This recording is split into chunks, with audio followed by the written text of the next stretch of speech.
Kaya taasan nyo, no? Kailangan mataas ang energy natin para pag bumaba man ay hindi masyadong mababa. Are you still with me, mga kapatid? Amen. So, I am Pastor Gani, and kumusta po kayo? Tayo mag-aral ng salita ng Diyos.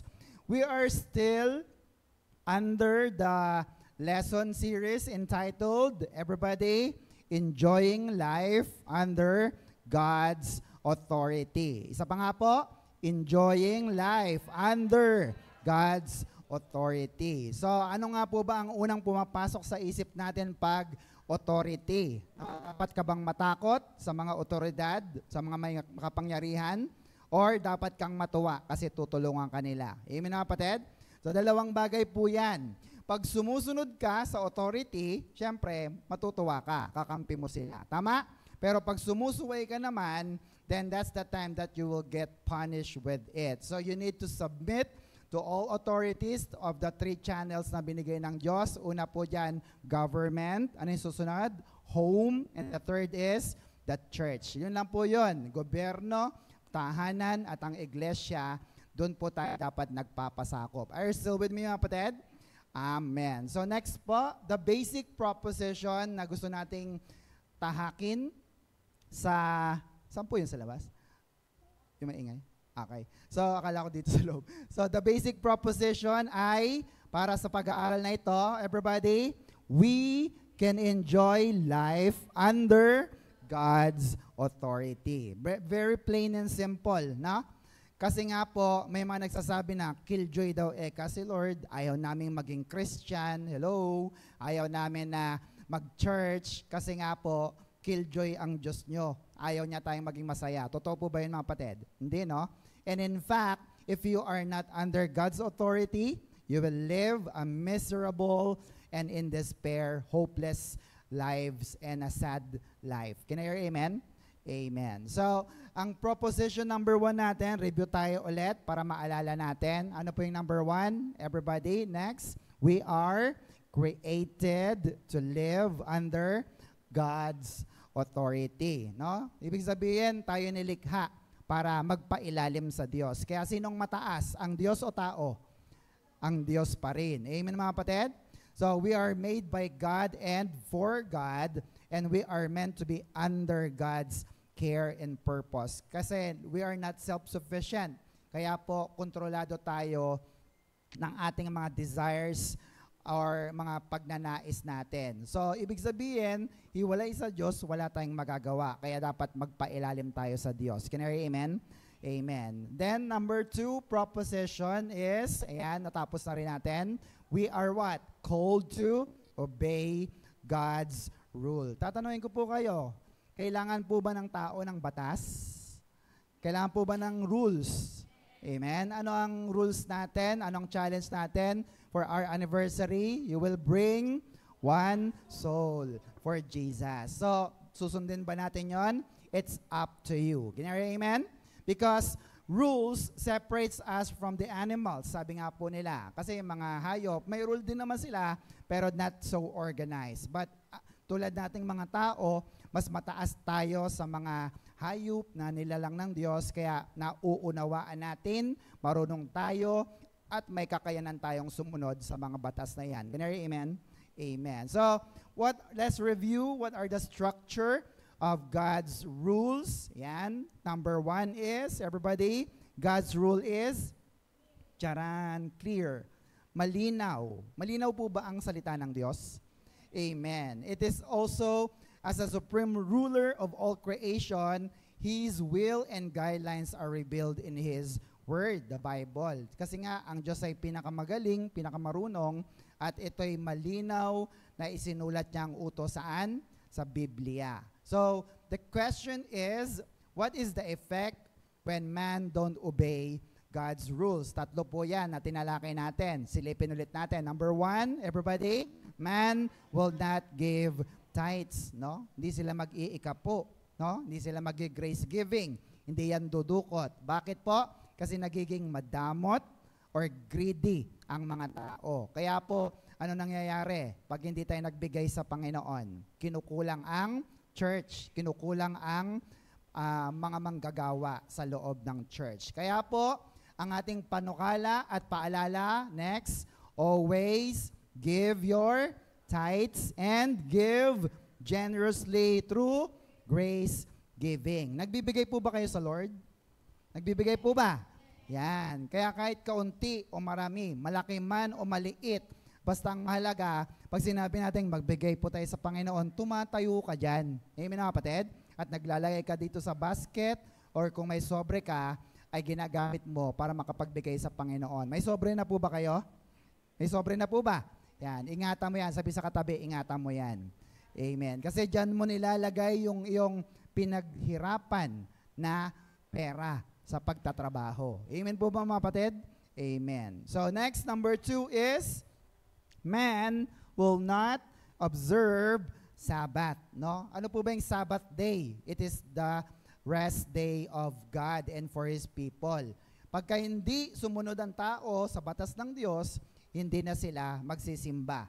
No? So, ang mas mahalaga na sa kanila ay ang pagtatrabaho. So, ang tanong ay, when you have full 6 days in your hand to work, then why get the Lord's day in work? No? Kung binigyan ka na ng 6 na araw ng Diyos, bakit yung isang araw kinukuha mo pa rin para sa Panginoon? Amen po ba mga kapatid? So, tandaan natin lagi, ibigay natin ang Sunday or even Wednesday sa Panginoon because it is called the Lord's Day. Sabi nga natin, the Lord's Day. Tandaan nyo po ang Sunday, hindi yan family day. It is not even your rest day or hindi rin yan laba day, hindi yan pasyal day, hindi yan gala day. Can you hear amen? Amen po ba? Ito po ay the Lord's Day. Kaya magpahinga ka rin, no? Hindi ka robot. Sabi ng Diyos, magpahinga para hindi ka ma-burn out sa iyong buhay. Amen mga kapatid? Amen. And number 3, man will not follow Great Commission. No? Totoo ba ito mga kapatid? Kayo po ba'y sumusunod sa dakilang utos ng Diyos?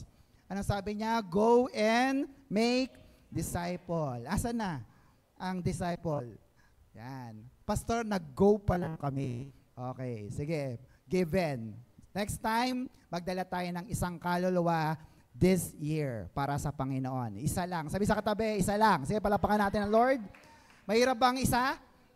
Sabi ko sa inyo, hinahamon ko talaga kayo. Magre-resign talaga ako pag sinabi niyong mahirap magdala ng isa. Madali po bang magdala ng isa? Pumalakpak nga po magdadala ng isa para sa Panginoon. Amen mga kapatid? Amen. So, next, God's rules is, ano po yun? Clear, and the second is easy. Sabi mo nga, easy. Yan, madali lang, no? Ang salita ng Diyos. So, brothers and sisters, God's word is not, next po, burdensome. It is not difficult. Hindi po siya mahirap. It is not hard, especially kung ikaw ay anak na ng Diyos. Tama ba mga kapatid? Pagpabigat sa iyo ang mga salita ng Diyos, pabigat sa iyo ang Biblia, no? Lalo kung anak ka naman, baka magtanong ka, anak ka nga ba talaga ng Diyos? Amen po ba? Amen. So, let's take a test or exam kung ano nga po ba ang mas madali. Tingnan niyo po yung picture. Which is easier?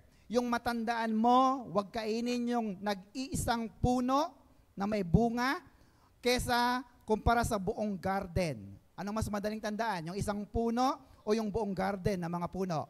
Isa lang. Pero sumunod ba ang tao? Hindi pa rin. So ano yung susunod? Next po. So anong mas madaling tandaan? Next po. Ano ang iyong iisipin? Yung 10% na para sa Diyos o yung 90%? Anong iisipin mo? Yung 10%. Tama ba mga kapatid? Or dapat ang inisip mo na lang 90 actually. Kasi yung 10% ay para sa Diyos. Kaya kaso ano nangyayari? Kinukuha mo pa rin yung 10%. So 100% sa iyo. Mahirap ba yon? May ibigay ang 10%? O palit tayo. Lord, sa iyo 90 sa kanila ang 10. Are you still with me? Isa pang test. Which is easier to give?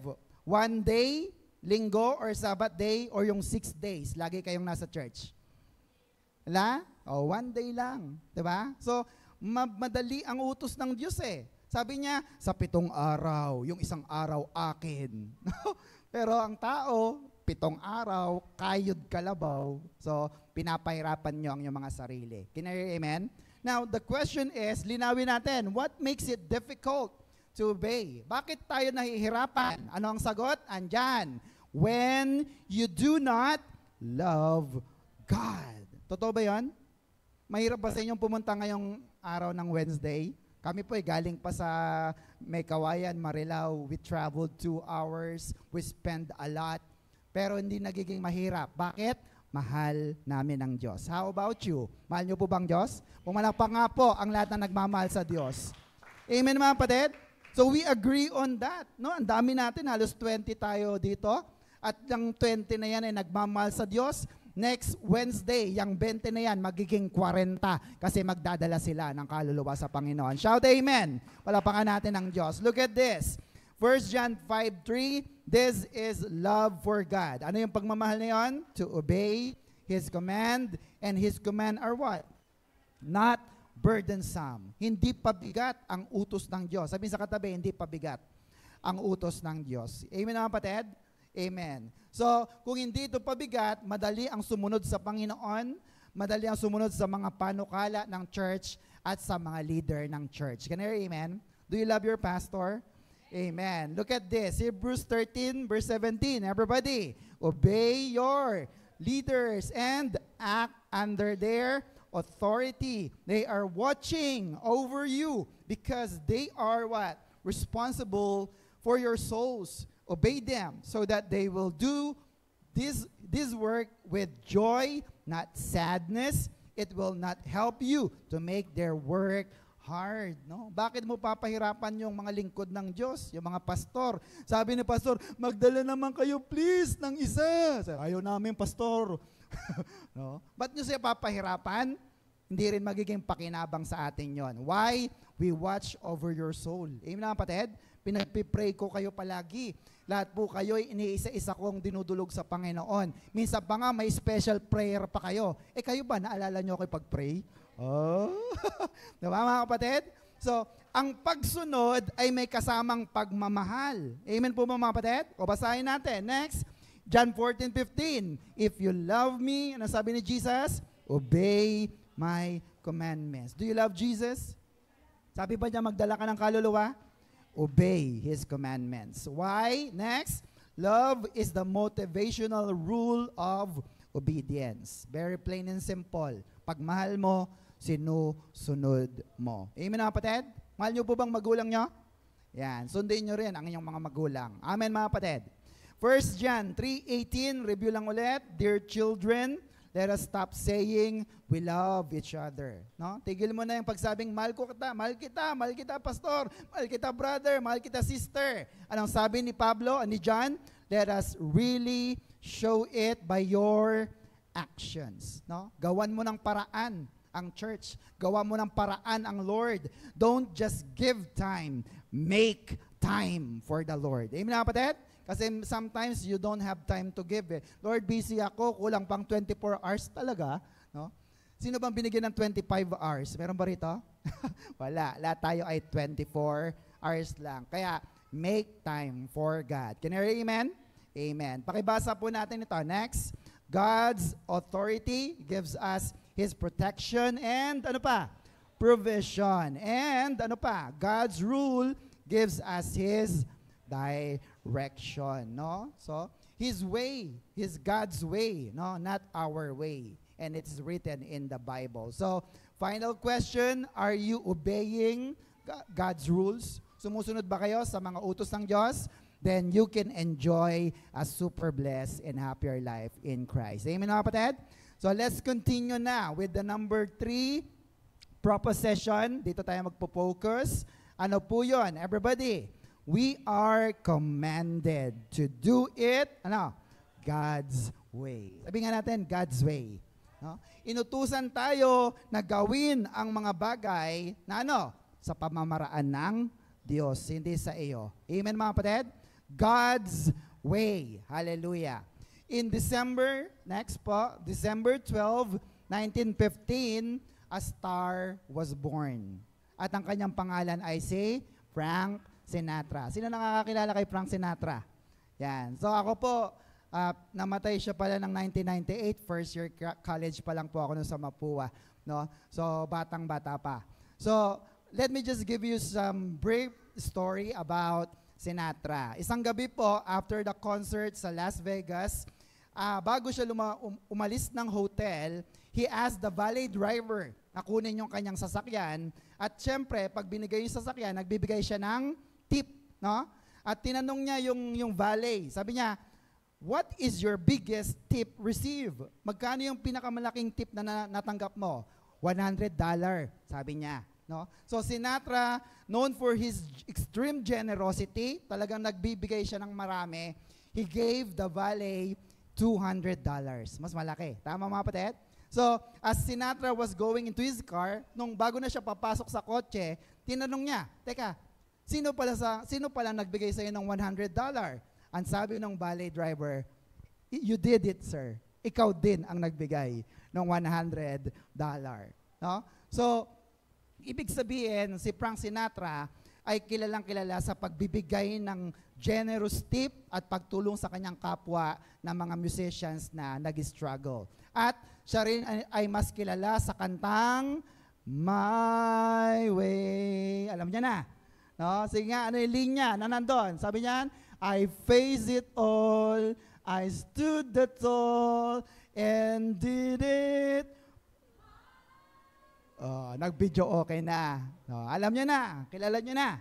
Okay? So, in connection with the story of Frank Sinatra, maraming mga tao ang gustong makatanggap ng blessing, ng pabor ng Diyos by doing their own way, my way, not God's way. Amen na kapatid?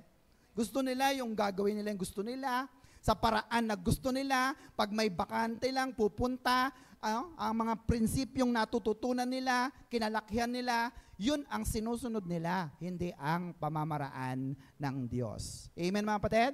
So ano pong ibig sabihin niya? Next, doing it my way instead of God's way is what? Very dangerous. Amen mga kapatid? So saan ka pupunta? God's way or my way? God's way. Amen mga kapatid? Kasi ang paraan ng Diyos ay hindi pamamaraan ng tao. Tama mga kapatid? Na minsan, Lord, ang tagal naman, wala pa rin akong trabaho, wala pa rin ganito, ganyan. Sabi nga ng Diyos, hindi pa. Minaayos ko pa ang lahat. I'll do it my way. Sabi mo, Lord, no, I will do it my way. Are you still with me, kapatid? And if we do that, it is very dangerous. Look at the verse. Proverbs 14 verse 12. Everybody, there is a way that seems right to a man. But in the end, ano daw? It leads to death, kapahamakan. Amen na kapatid? Amen po ba? Aanin mo, maganda nga yung trabahong binigay sa'yo. Okay ang sahod, malaki ang kita, no? Kaso, nung mayroon ka ng trabaho, nalayo ka naman sa Diyos. Pipiliin mo ba yung trabaho na yon o ang Diyos? Amen mga kapatid? Yung palang napasukan mong trabaho, contractor, no? Delikado.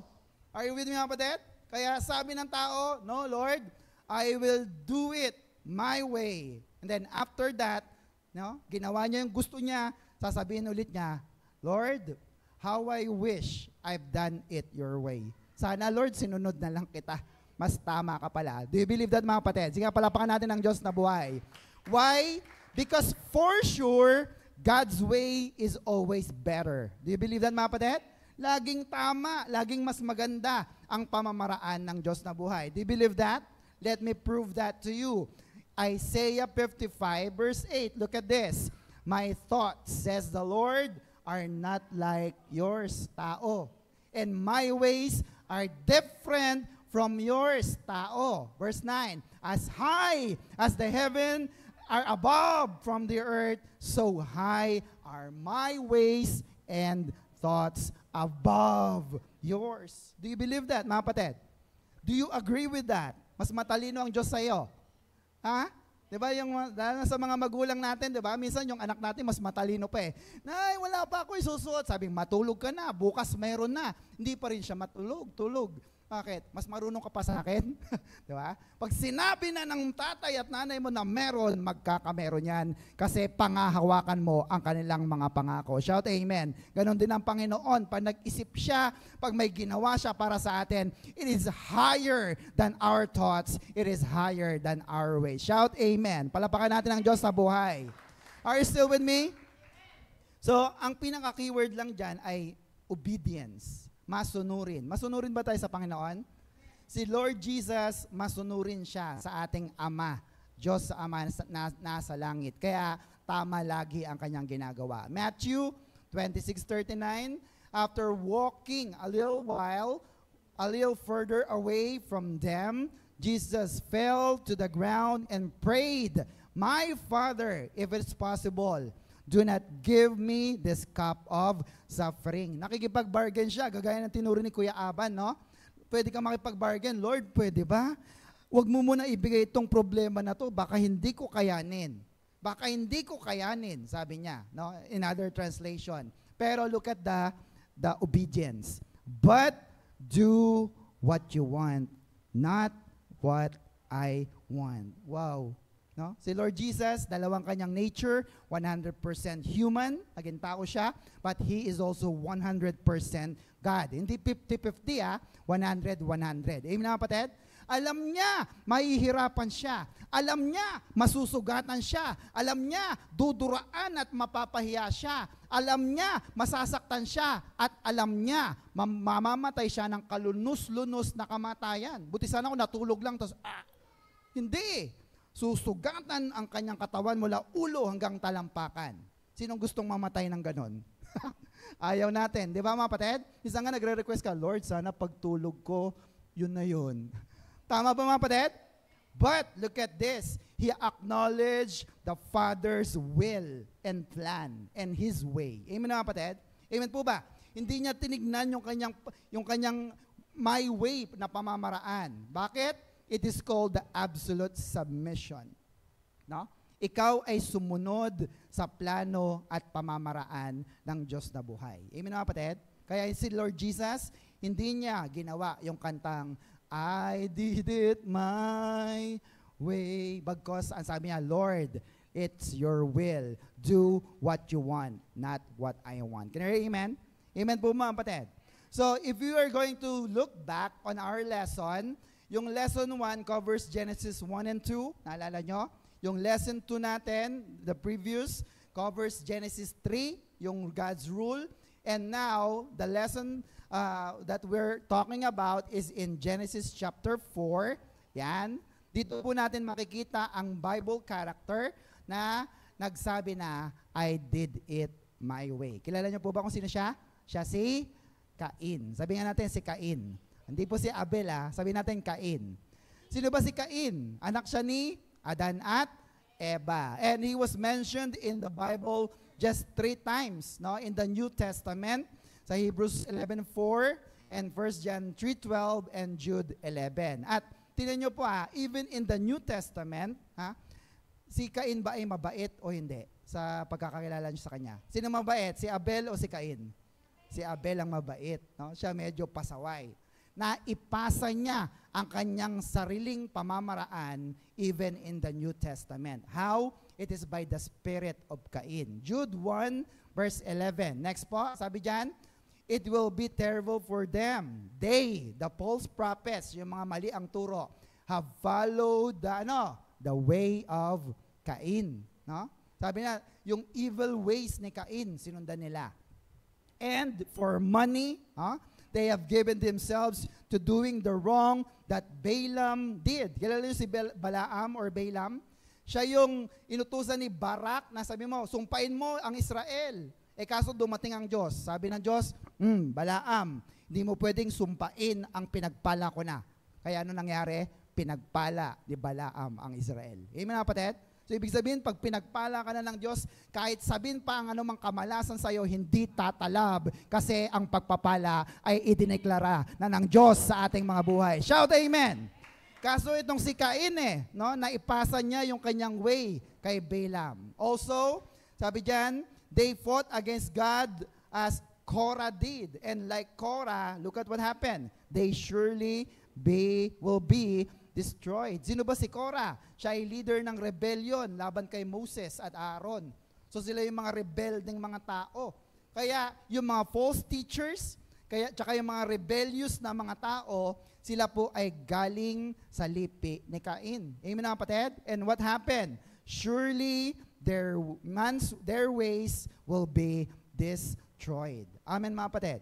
At marami pa rin po ang mga false teachers, kagaya ni Korah, ang lumalaganap sa mga panahon na ito. Amen mga kapatid? Kaya huwag kayong amen lang ng amen. Dapat alamin nyo, tama ba yung sinasabi ni Pastor Gani? How will you know if it's correct, if it's the right way?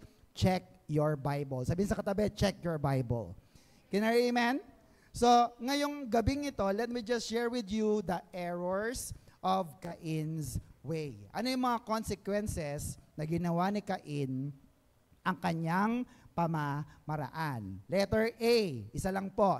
Letter A. Everybody? Wrong way of salvation. Sa Tagalog, maling pamamaraan ng kaligtasan. Mahalaga ba ang kaligtasan pag pinag-usapan? Amen po mga kapatid. Why? But mahalaga ang kaligtasan? It is between heaven and hell. It is between eternal life and eternal death. Sino pong gustong mapunta sa langit? Taas nga kamay. Pumalakpak nga po sa Panginoon. Sinong gustong pumunta sa impyerno? Ayaw natin. So you need salvation. Amen po ba mga kapatid? Pag mali ang tinanggap mong turo ng kaligtasan, impyerno ka. Tama ba mga kapatid? Amen po ba? So brothers and sisters, may langit and heaven is forever as well as hell is also forever na kahirapan. Ayaw natin yon. Amen po ba? Kaya po, hindi po totoong walang forever. May forever. Kaya ang tanong lang ay, saan kang magpo-forever? Kay Lord, sa langit, o sa impyerno kasama ni Satanas? Amen mga kapatid? So, meron. And in fact, you will spend forever with God in heaven. Pero isipin mo ito, no? Kung mahirap ka na dito sa lupa, no? Sabi mo, ako yung tipo ng tao na hindi na umangat ang buhay. No? Tapos, mahirap ka na nga dito sa lupa, papahirapan ka pa sa impyerno, anong tawag doon? Ikaw na ang pinaka-mahirap na tao sa buong mundo. Tama ba mga kapatid? Look at the quote. Tingnan nyo. The poorest person on earth is not the one without money, but the one without Jesus. Do you believe that? Bakit? Kasi puro paghihirap eh. Sa mundo, mahirap ka na. Pagdating doon sa kamatayan, impyerno, no? Pang walang hanggang paghihirap pa rin, kawawa ka. No, mga kapatid? Kaya sinabi natin, reputasyon mo, yung delikadesa, ang piliin mo. Okay lang na walang malaking pera, walang malaking sahod, basta ang mahalaga ay patuloy na inaalalayan mo ang Panginoon na ikaw ay naglilingkod sa Diyos at sigurado na langit ang iyong pupuntahan. Can I amen? Amen po ba? Sige, palapakan natin ating Diyos na buhay. Are you still with me? Amen. Ang pera nawawala naman yan di ba? Nauubos. Kaya huwag mo ipagpalit ang iyong kaluluwa sa mga material na bagay. Look at this. Luke 12:15. Tandaan nyo po yan. One of my favorite verse. And he, Jesus, went on to say to them all. Nakakasunod po ba kayo? Anong sabi niya? Watch out and guard yourself from every kinds of greed, because your true life is not made up of things. Sabi mo nga things. You own no matter how rich you may be. No? Hindi sa mga bagay na mayroon ka, may kwintas, magandang damit, magandang sasakyan, magandang bahay, things yan. Sabi ng Biblia, your true life is not made up of things you own, kahit mayaman ka pa. Can you amen? Now, sasabihin na iba, maybe you will disagree with me. Kasi ang natural na kaisipan ng tao, ang natural na way, pamamaraan ng tao, magpakayaman, kumamkam ng maraming pera, dapat maraming ari-arian, maraming lupa, para ano? Masarap ang buhay, maganda ang buhay. Amen mga kapatid? Then do it your way. Amen mga kapatid? Sige, gawin mo sa pamamaraan na gusto mo. Ang tanong ay, paano kung galing pala sa masama ang kinita ng iyong asawa? O kaya ng iyong anak na nagtatrabaho? O o kaya ng iyong mga magulang, no? Paano kung galing ito sa masama? Anong mangyayari? Mawawala din ang lahat ng iyong pinaghirapan. Amen mga kapatid? And worse, siyempre bagsak mo, kulungan. Are you still with me mga kapatid? Kahit pa nga ang padala sa iyong pera, araw-araw ay maleta, kung ito'y galing naman sa masama, yung napakaraming pera na yan ay mawawala din. Gets po ba mga kapatid?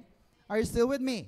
Amen. Now, if you're looking for a church, no, na naghahanap ka ng teaching na tama, ang unang dapat tanungin mo ay ang tungkol sa salvation or kaligtasan. We call that, next po, soteriology. It is the doctrine of salvation through Jesus Christ. Amen mga kapatid? Dapat tanungin mo, dapat malaman mo, ano nga po ba ang kaligtasan na tinuturo sa ating church. Tatanungin ko kayo, ang ating bang kaligtasan ay permanente? Nawawala po bang yung kaligtasan? Hindi po. At kung nawawala man, ilang kasalanan ang pwede mong gawin para mawala? Sino ba nagligtas sa'yo? Sarili mo o si Kristo?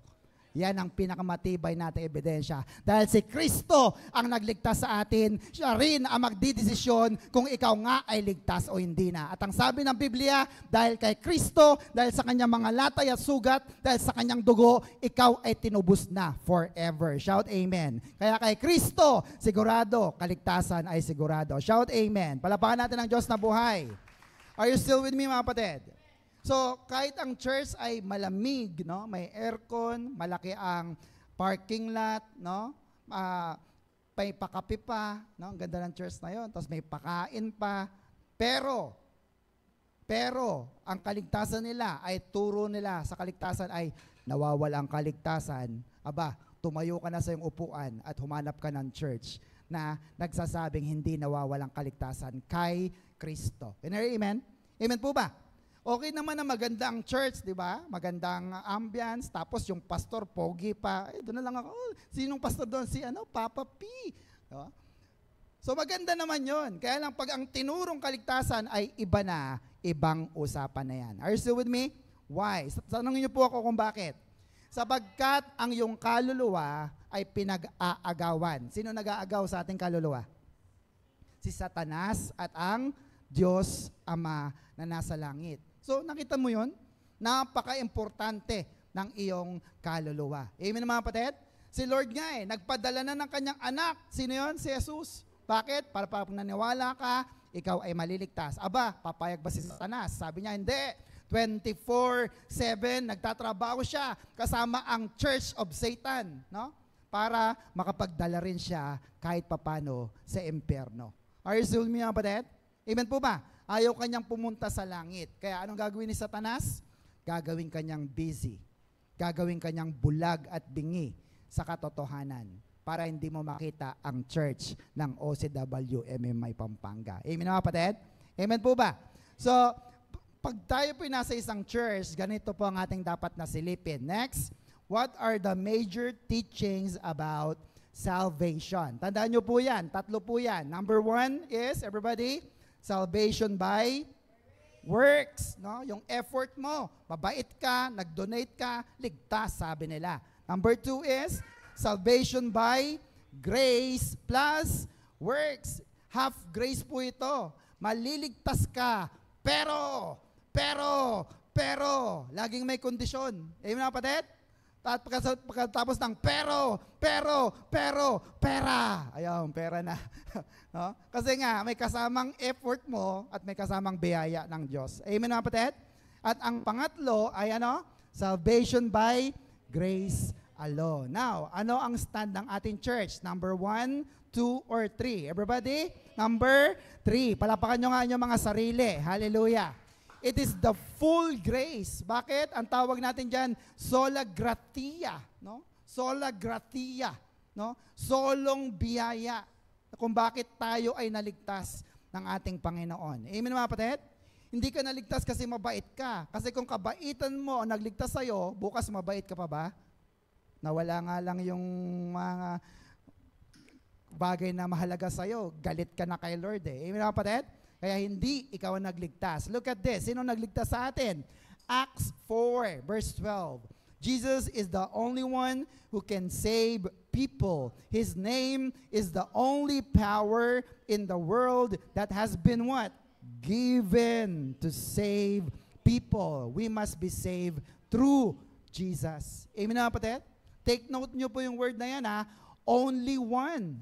No? Only one. No? Ang diin. Siya lang ang kayang magligtas ng tao. Do you believe that mga kapatid? Nag-iisa lang kasi siyang anak ng Diyos. Ito'y walang iba kundi si Jesus. At maliligtas ang tao sa pangalan ng ating Panginoong Jesus. Are you here with me mga kapatid? Kasi pag ang tao hindi naniwala, hindi na tumanggap kay Kristo, hindi siya maliligtas. Maliwanag po ba yun mga kapatid? Amen. Acts 16 verse 31. Sabi, they answered, ano sabi? Believe in the Lord Jesus and you will be saved, you, ikaw, and your family. Wow, no?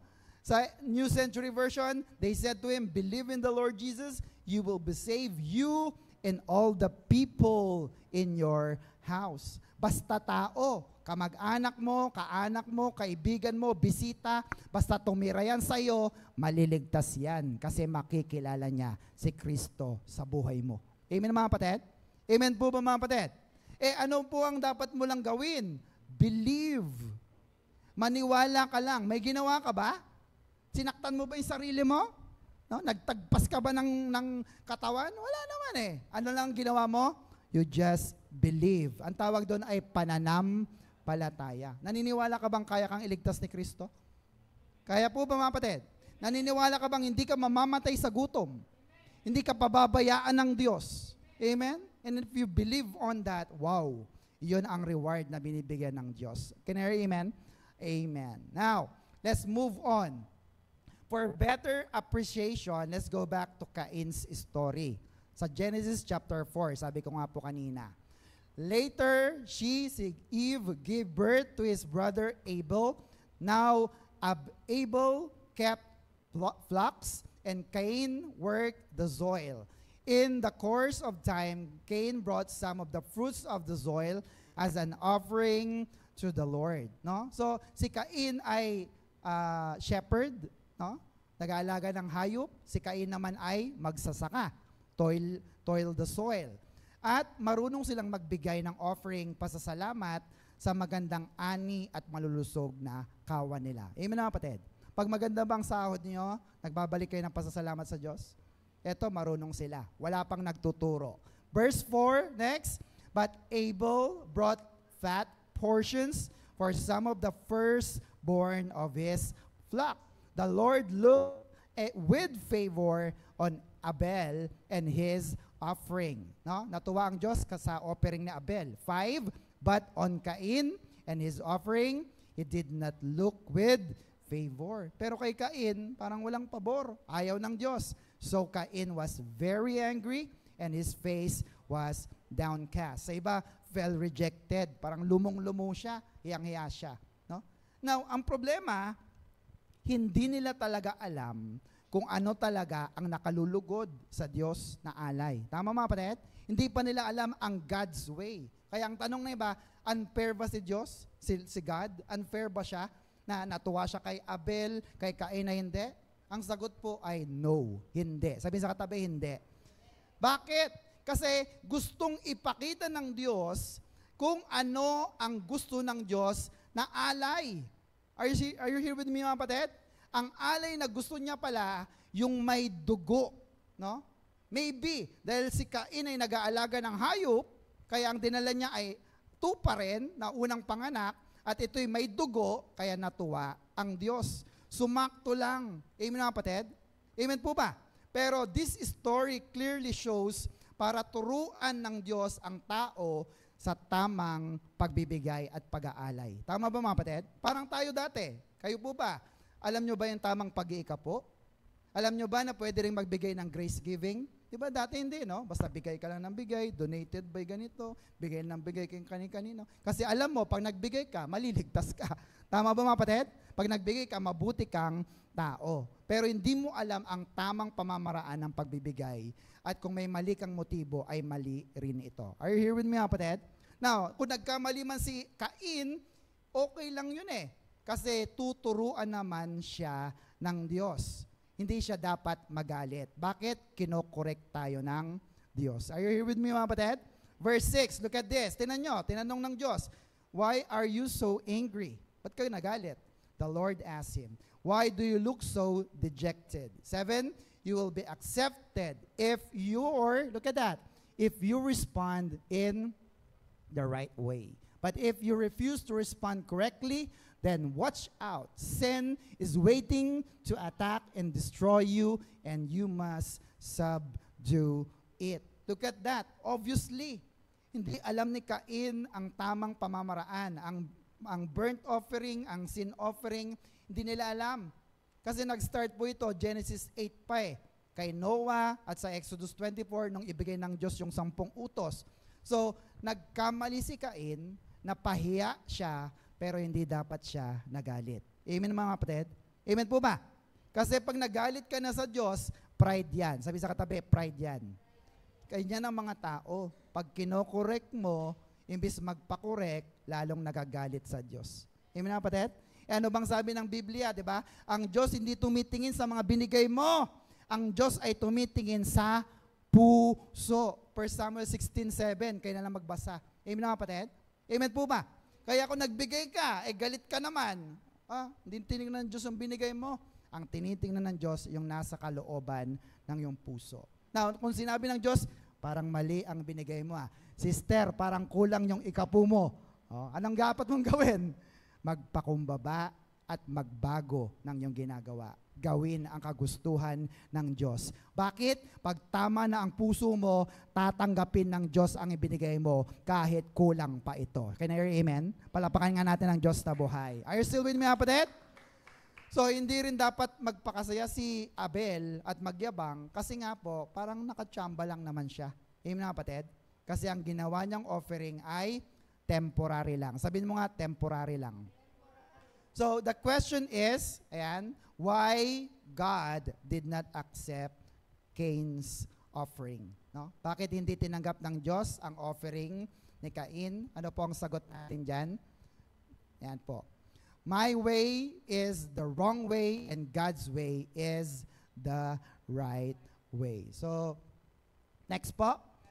What is God's way of offering to God? No, ano nga po bang tamang pamamaraan ng offer kay Lord? Bilisan natin. Hebrews 9 verse 22, indeed, according to the law, almost everything is purified by blood, and sins are forgiven only if blood is poured out. Sa King James, without shedding of blood, there is no remission. Pag walang dugo na dumanak, hindi ka mapapatawad. Now, sagutin ulit natin yung tanong. Next po. What is God's way of offering to God? Anong sagot? Everybody? Blood is God's way. No? Dugo ang gusto ng Diyos. No? Bakit nga po ba dugo? Next, tanong natin. Bakit kailangan ng dugo? Ano pong sagot natin? Because it foreshadows God's plan of salvation to man. Pag sinabing foreshadow, inihula na, pinapakita na, no? Sinasuggest na ganito ililigtas ng Diyos ang maraming mga tao. Paano? Sa pamamagitan ng dugo. Are you here with me, kapatid? Now, what do you mean by blood? Because blood means what? Life. Ayan. Kaya pala pag sinabing dugo ang gusto ng Diyos, buhay. Are you here with me, kapatid? Amen po ba? Ang kapalit para magkaroon ka ng buhay ay dugo rin. So, dugo sa dugo. Can you hear amen? Amen po mga kapatid. Gusto mo bang magkaroon ng buhay na walang hanggan? Cheap ba yun? Cheap bang magkaroon ng buhay na walang hanggan? Hello? Yan ang hinahanap ng maraming tao. Kaya ka nga nagtatrabaho ng OT. Kasi ayaw mong mamatay sa gutom. Tama mga kapatid? Amen po mga kapatid? Now, ang tanong ay, dugo sa dugo ang kailangan ng Panginoon. Amen mga kapatid? Amen po ba? So, it means it is the great exchange. Bakit? Para mabuhay ka, dapat may mamatay. Amen na kapatid? At nung Old Testament, para mabuhay ang mga Israelita, ang pinapatay ay mga tupa, mga baka. Amen na kapatid? Kasi ang dugo nila ang nagiging nag-alay, hindi ikaw. Are you still with me, kapatid? Amen po ba? Now, what is the significance of this? Binigyan ka na ni Kristo ng buhay na walang hanggan. Amen po mga kapatid. Namatay ka ba? Medyo may dugo bang dumanak sa'yo? Wala rin. Bakit? It is of the great exchange, your life for God's Christ's life. Amen mga kapatid? No? Namatay si Kristo para sa'yo. Now, anong gagawin mo? Offer your life as what? A living sacrifice. Anong ibig sabihin ng living sacrifice? Gumagalaw ka, buhay ka, tapatawa-tawa ka pa, no? Pero dapat ikaw ang namatay, pero si Kristo ang namatay para sa iyo. Kaya kapatid, ang buhay na yan ay gamitin mo para sa ating Panginoon. Shout amen. Palapakan natin ang Diyos na buhay. Are you still with me mga kapatid? Amen po ba? Last two verses. Hebrews 10:1, the old system is the law of Moses, was only a shadow of the things to come, not the reality of good things Christ has done for us. The sacrifice under the old system were repeated again and again, year after year. But there will never be able to provide perfect cleansing to those who came to worship. Sige, mag-alay ka ng tupa, ng baka, hindi yan kayang linisin, kahit dugo pa yan. Bakit? Anong kailangan? Verse 2, if they could provide perfect cleansing, the sacrifice would have stopped. Dapat wala na nag-aalay. For the worshipers would have been purified once for all time, and their feeling of guilt would have been disappear. Pero guilty ka pa rin eh. Verse 3, but just the opposite happened. Those yearly sacrifice reminded them of their sins year after year. For it is not possible for the blood of bulls and goats to take away sin. So sabi na, no? Kahit dugo ng hayop, dugo ng tupa, dugo ng baka, hindi po yan kayang alisin ang iyong kasalanan. Bakit? Magkakasala ka ulit. Temporary. Tapal ang ginawa. Amen? Amen po ba? So let me show you an illustration. Look at this. Walang kayang gawin ng tao para iligtas niya at mapatawad ang kanyang kasalanan. So God made what? A permanent solution. Imbis na tupa, kordero, ang ialay mo, sino ang inialay ng Diyos? Ang kordero ng Diyos na nag-aalis ng kasalanan ng sanlibutan. Hindi lang niya tinakpan ang iyong mga sugat. Inalis niya mismo ang sugat at pinagaling niya na ito. Can you hear amen? Amen po ba? So are you happy na niligtas ka ni Jesus? Palapakan nga natin si Jesus. Last verse, everybody. Sige, tayo po tayong lahat. Once for all time, Christ took blood into the most holy place, but not the blood of goats and calves. He, Christ, took His own blood. Look at that. And with it, He secured our salvation. Kailan? Forever. Iniligtas ka ng Diyos, iniligtas ka ni Kristo forever. You are secured. Sigurado ako dyan. Siguradong sigurado. Hindi siya bigay-bawi. Amen mga kapatid? Why? That salvation is permanent. Amen mga kapatid? Forever. May natutunan po ba kayo? So what is our Macarius Challenge? To be continued. Do it God's way and enjoy life. Gusto nyo bang ma-enjoy ang buhay nyo? Huwag mong gawin yung my way. Gawin mo ay God's way. Para ikaw ay sumaya sa iyong buhay. Sagot ka ng Diyos. Amen na kapatid? Di ka sagot ni yung mga up-up na yan, no? Sagot ka ng Diyos. Because God will always make a way for us. Can you hear amen? Amen. Let's pray. Panginoon, salamat po sa pag-aaral lang yung mga salita. Bagaman ito po ay mabilis, Panginoon, we pray that you have touched our spirit, our hearts, na nakita namin. Lord, wala pala kaming kayang gawin para iligtas namin ang aming sarili. Wala kaming kayang ibigay para patawarin mo kami, Panginoon. Dugo lang ni Kristo. Buhay ni Kristo ang kapalit. And Lord, what do? We just believe. Nanampalataya lang kami. Kaya, purong biyaya ang aming kaligtasan. Panginoon, salamat po sapagkat kami po'y binigyan ninyo ng pagkakataon na makapagbagong buhay at ang bagong buhay na yan, Panginoon, ngayong panimula ng aming 10 years, 1 decade sa aming church, ay lalo kaming magsipag, magpagamit, magdala ng kaluluwa, at ipamahagi ang mabuting balita ng kaligtasan na si Kristo ay nagliligtas at sigurado ang kaligtasan na yan, secured forever. Lord, huwag niyo pong hayaan na kami lang masaya na naligtas, Panginoon. Lord, nawa madala namin ang aming mga magulang na hindi pa nag-church, mga kamag-anak namin na hindi pa nag-church, kapamilya namin na hindi nag-church, kaibigan, kapitbahay. Nang sa ganon ay mas marami ang maligtas sa iyong pangalan.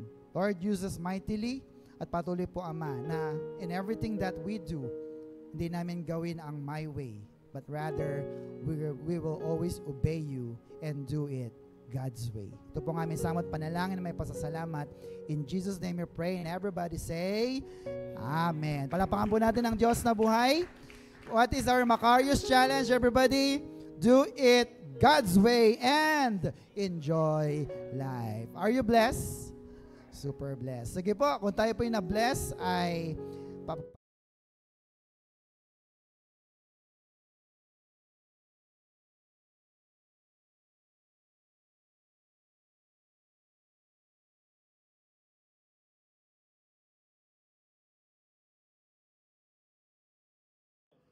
Good day, brothers and sisters! May natutunan po ba tayo sa ating lesson? Kung yes, pakilagay sa ating comment section. At kung nagustuhan mo ang video na ito, marami ka pang makikita. More like sa ating YouTube channel, The Master Teacher TS. Thank you for watching. Stay super blessed and stay Macarius!